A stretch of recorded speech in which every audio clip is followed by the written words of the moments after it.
جیسا کہ آپ جانتے ہیں کہ انمول موتی کے تحت آیات قرآنی کے فوائد پر گفتگو چل رہی ہے۔ ظاہر ہے کہ مختلف صورتوں کے فوائد، فضائل اور اسماء الحسنہ کے فضائل، فوائد اور بہت سی جو ہے مفید چیزیں آپ کے سامنے پیش کی جا چکی ہیں۔ اب ہم جو ہے قرآن کریم کی مختلف آیات کے جو فوائد و فضائل وہ آپ کے سامنے رکھ رہے ہیں۔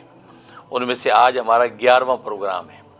تو اس 11ویں پروگرام کے اندر ہم جو ہے ہر پروگرام میں 4 آیات پر گفتگو کرتے ہیں، لہذا آج بھی ہم جو ہے 4 آیات پر گفتگو کریں گے اور ہر آیت کے جو ہے فضائل و فوائد آپ کے سامنے رکھیں گے۔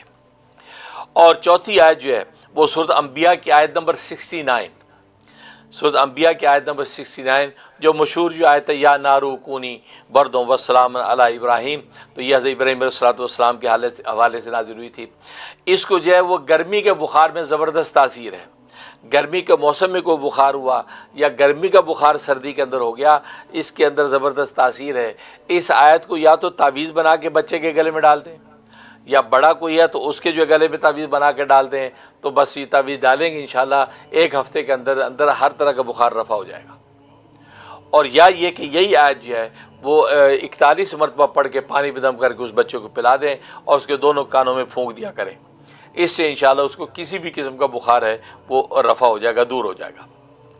اور ایک تاثیر اس کی یہ ہے کہ اگر ایک کسی شخص پہ بڑا غصہ ہے،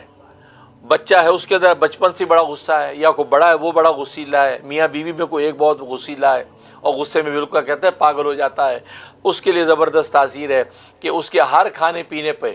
11 مرتبہ یہ آیت دم کر دی جائے۔ اور اس کا طریقہ یہ ہے کہ جس برتن میں اس کو پانی ڈال کے دینا ہے یا جس برتن میں اس کو سالن ڈال کے دینا ہے، اس خالی برتن پر پہلے 11 مرتبہ پڑھ کے پھونک دے،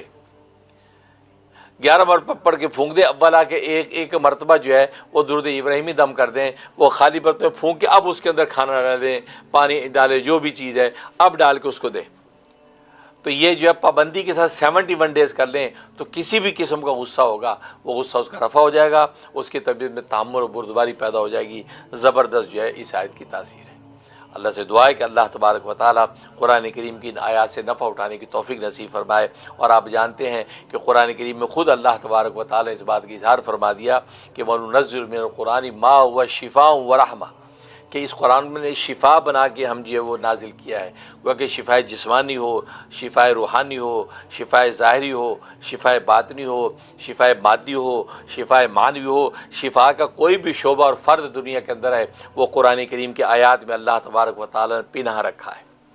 لہذا کسی بھی قسم کی ظاہری اور باطنی منافع کے لیے قرآن کریم کی آیات سے زیادہ اکثیر کوئی چیز نہیں ہے۔ اور ظاہر کہ قرآن کریم کا وعدہ اور پھر رحمت للمومنین، اور ایمان والوں کی تو رحمت ہی رحمت ہے کہ ان کو ظاہری شفا تو حاصل ہوگی لیکن قرآن کی برکت سے باطنی جو ہے کمالات جو ان کو نصیب ہوں گے اور اللہ کا تعلق جو ان کو نصیب ہوگا وہ جو ہے اس سے اگلا دوہرا نفع ہے۔ اللہ تبارک و تعالی عمل کرنے کی توفیق نصیب فرمائے، آمین یا رب العالمین۔